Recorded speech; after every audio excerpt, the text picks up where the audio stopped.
ఇప్పుడు ఇది ఎందుకు చెప్తున్నా అంటే మొన్న మల్లు రవి నిలబడ్డాడు ఎక్కడ నాగర్ కర్నూలు, మన ప్రవీణ్ బీఆర్ఎస్ నుంచి నిలబడ్డాడు. గెలిచింది ఎవరు? మల్లు రవి. ఆయన ఓట్లు వెళ్ళి ఆయన జనాభా ఎంత? 10 ఓట్లు కూడా సరిగా లేవు. 90% మనమే ఉన్నాం మహబూబ్ నగర్లో.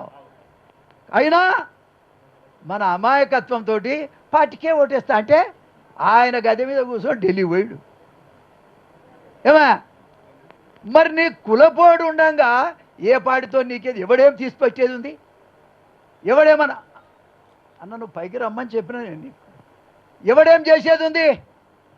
ఏ పార్టీ కూడా రేషన్ కార్డు కానే మనం ఉన్నాం, ఒక ఇల్లు కానే మనం ఉన్నాం తప్ప మనం ఎక్కడ బాగుపడ్డాం? 78 సంవత్సరాల స్వతంత్ర భారతదేశంలో మనకు వచ్చింది ఏందని నేను అడుగుతున్నా. ఇది ఎంతవరకు న్యాయం?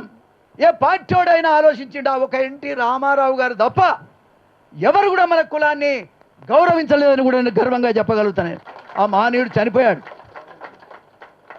చనిపోయాడు కానీ మాలలతో సమానంగా మాదిగలని, మీరు అక్కడనే ఉండాలి మాట్లాడుతున్నాం,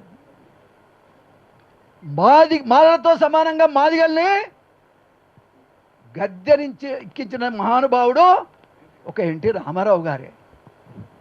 మనకెవరు సాయం చేసినా మనం వాళ్ళని జ్ఞాపకం పెట్టుకోవాలి, ఇది గమనించాలి.